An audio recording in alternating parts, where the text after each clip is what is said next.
13 Bannerman Road is where Sarah Jane Smith lives. And it's home to things way beyond your imagination. Scanning for audio.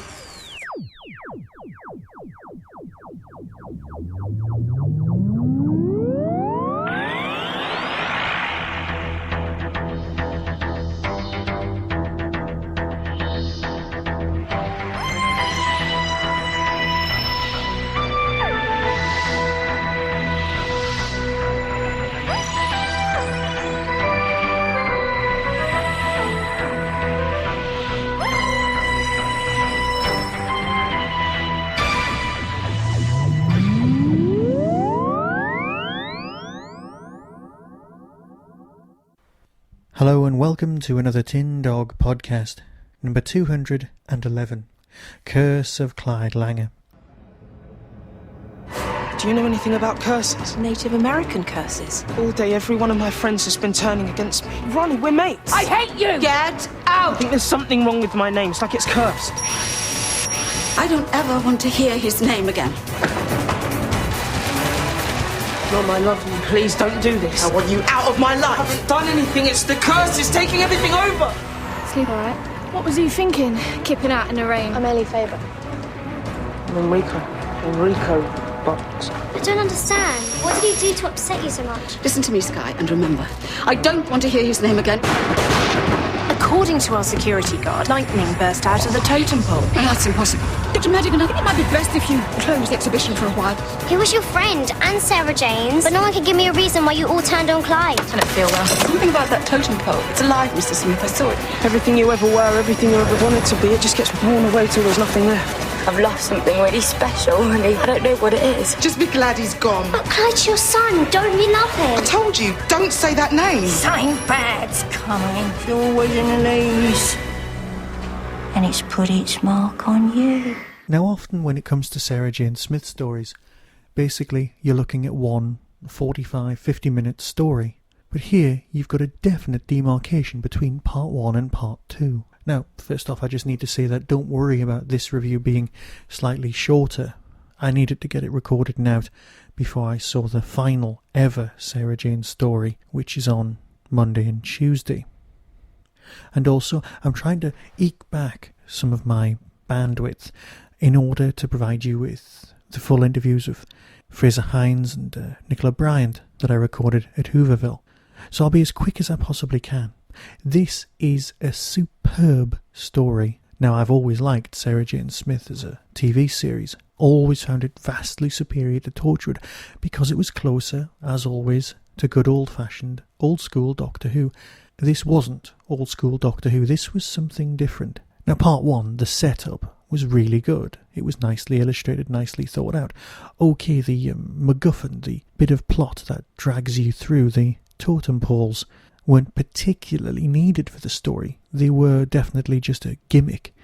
But that's fine. We don't mind that. It wasn't an alien invasion, which made a nice change. It was something else. And yes, there was talk of the world's greatest shaman. Now, is that shaman as in the world's greatest shaman, one person? Or the world's greatest shaman as in the group of shaman? If it's the greatest shaman, singular, obviously it's referring to the Doctor. If it's the shaman, which is kind of implied in the second episode, more than one of them. It's like sheep and sheep, you see what I mean? It's not important. You don't need me to retell you what the plot was. Clive turns up, hurts his finger on a totem pole that seems to have avoided human contact for some time. Yes, it rained fish. That was interesting, but largely unimportant. Liz Sladen is not in this story as much as you would like, but that's possibly because you're hanging on to every moment with her in with such vehemency that you just want more of her. You'll never get enough unless it was, well, a full 50 minutes of just her. But this isn't her story. This is Clive's. And God, he's good. Yes, I know I've just said Clive, it's Clyde. Perhaps one day Big Finish could have a character called Clive, played by him doing something else. Because let's face it, the people playing Rani and Clyde are particularly great actors. Now, the guy playing Sarah Jane's son has had some stick from various quarters for his ability, but he is playing a character who has really bad social skills. The storylines reflect that, so in a sense he's portraying it really, really well. But we're not very bright. We can't see that. We know that Clyde's character's great.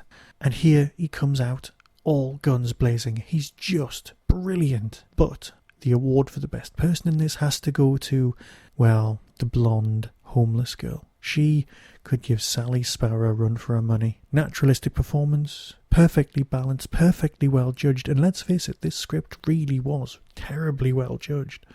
Because yes, whenever a programme deals with issues, to go back to the League of Gentlemen and Legs Akimbo, you always get that creepy feeling in the back of your neck. But this thing was just done well. It implied a darker, seedy, scary side to being homeless, which we all know is there, but it didn't show it. It didn't need to. It lets you fill in the blanks yourself. Are people good or bad? There's both. And the Night Dragon was just a great bit of addition to the whole storyline. I won't spoil that to you because I actually felt that was great. It wasn't, as some people may have said, a red herring, an illusion.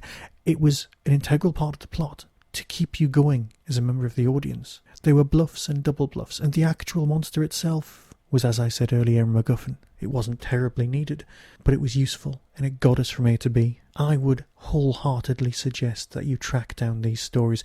Use the iPlayer. Record them on a repeat, because they will be repeated.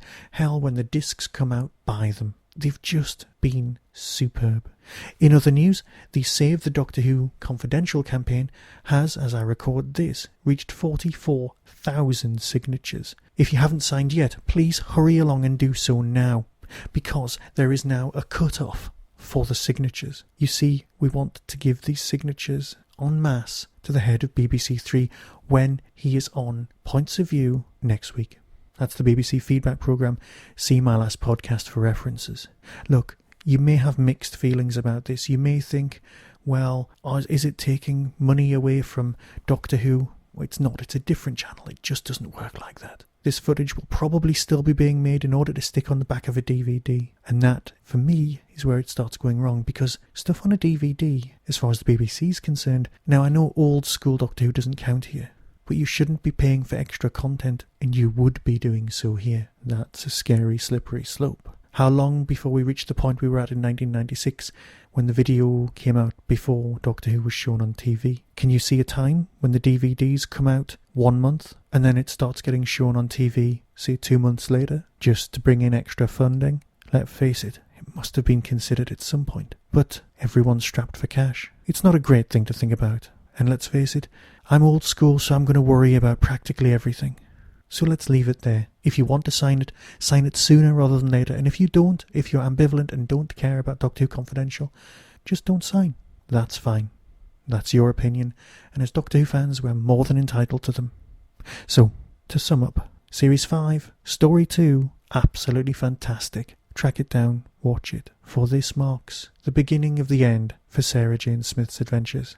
However, I do want to review the ones that Big Finish have done, because I've heard there's something special. So until next time, be seeing you.